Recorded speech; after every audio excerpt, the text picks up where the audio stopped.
भाई गाड़ी का कंप्रेसर कुछ देर तक चलता है, थोड़ी देर तक चलता है, उसके बाद बंद हो जाता है, फिर थोड़ी देर तक चलता है, फिर बंद हो जाता है। गाड़ी की गैस हमने करीब 3 से 4 मरतबा वापस रिकवर की, वापस चार्ज की, बिल्कुल और बिल्कुल सेम प्रॉब्लम है।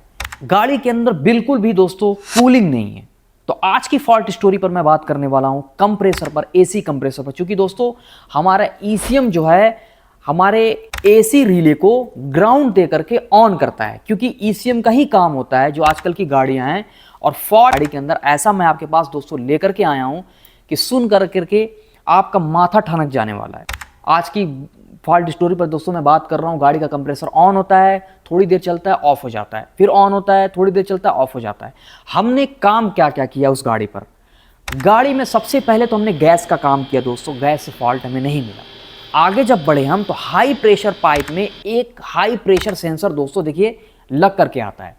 अब ये हाई प्रेशर सेंसर जरूरी नहीं है कि फ्यूल रेल प्रेशर में आए, ये high pressure sensor fuel rail pressure में भी आता है, ये हाई प्रेशर सेंसर दोस्तों ऑयल प्रेशर में भी आता है, ये हाई प्रेशर सेंसर आपके रेफ्रिजरेंट प्रेशर सेंसर में भी आता है। सारे सेंसर का दोस्तों काम एक ही होता है, हर सेंसर में आपको एक 5 वोल्ट मिलेगा। आप कॉपी कलम लिख करके ले लो। तो हमें लगा कि इसका हाई प्रेशर सेंसर दोस्तों हो सकता है खराब होगा। अच्छा, 1 मिनट पहले मैं आपको बता दूं कि अगर लास्ट में प्रॉब्लम सुन करके आपको अगर मजा नहीं आया तो वीडियो डिसलाइक करके चले जाना। जब उस पे कंप्रेसर का क्लच जब इंगेज हो रहा है और छोड़ रहा है, यानी कि चलता है कुछ देर दोस्तों, बंद होता है, चलता है, बंद होता है। आप हमारे बात करने के तरीके को समझिए। जब आप दोस्तों बहुत बेहतरीन काम करना आप सीख जाएंगे तो हमने ये पता लगा लिया यार कंप्रेसर तक तो करंट आ रहा है, यानी कि हमारी वायरिंग के अंदर कोई लफड़ा नहीं है। अगर वायरिंग के अंदर कोई प्रॉब्लम होती तो कंप्रेसर तो चलता ही नहीं। वायरिंग हमारी दोस्तों अगर कहीं शॉर्ट होती तो या तो कंप्रेसर हमारा बिल्कुल ही डायरेक्ट चलता। तो वायरिंग पर हम यहां पर दोस्तों काम नहीं करेंगे। खराबी है हमारे इक्विपमेंट में, यानी कि जो सेंसर्स लगे हुए हैं, जो एक्चुएटर लगे हुए हैं, या तो ईसीएम में प्रॉब्लम है, या तो सेंसर में प्रॉब्लम है, या कोई और ऐसी दिक्कत है जो एवोपरेटर के अंदर, जो कूलिंग कॉइल के अंदर दोस्तों सेंसर आता है, उसके अंदर प्रॉब्लम। तो मैं आपको बताते जाता हूं कि वायरिंग पर मैं बात नहीं करूंगा, क्योंकि कंप्रेसर हमारा चल रहा है और बंद हो रहा है, ये वायरिंग का दोस्तों फॉल्ट नहीं है। तो आगे जब हम बढ़े, सबसे पहले तो हमें हाई प्रेशर सेंसर इसका हमने चेंज किया। हो सकता है दोस्तों इसके अंदर प्रॉब्लम हो, गाड़ी हमारी दोस्तों नहीं हुई। आगे बढ़े, उसकी जो स्विच आती है, जो मॉड्यूल आता है एसी को चलाने के लिए, उसको हमने दोस्तों दूसरी गाड़ी से लगाया, फिर भी सेम है हमारी गाड़ी। अब तो हम बहुत ज़्यादा परेशान हो गए यार, हाई प्रेशर सेंसर पर नहीं हो रहा है, आपका एसी का मॉड्यूल का नहीं हो रहा है। बहुत बारीकी सुनिएगा, ये बहुत गाड़ियों के अंदर दोस्तों प्रॉब्लम आती है। एसी के जब क्लच जब फंस जाता है ना, ऐसी एसी का जब काम फंस जाता है तो यकीन जानिए आपको रोना आ जाएगा। 1 हफ्ता लेकर के गाड़ी को मैं परेशान था।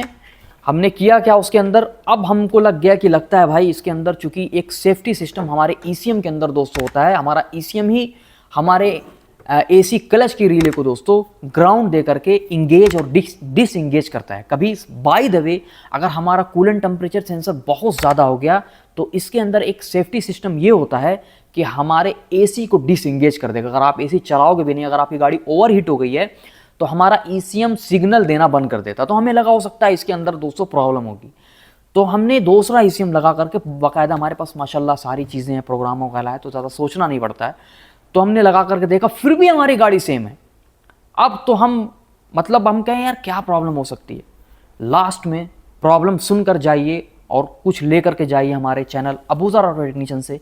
हमने कंप्रेसर के क्लच का जब रेजिस्टेंस चेक किया, देखिए मल्टीमीटर पर ही मैं आपको हमेशा लेकर के आऊँगा, मल्टीमीटर पर ही। ईसीएम के अंदर के फॉल्ट को ढूंढना बहुत आसान है, लेकिन अगर आप कभी बाहर के प्रॉब्लम में फंस गए ना, आप 10 ईसीएम चेंज कर लो, आपकी गाड़ी नहीं होने वाली है।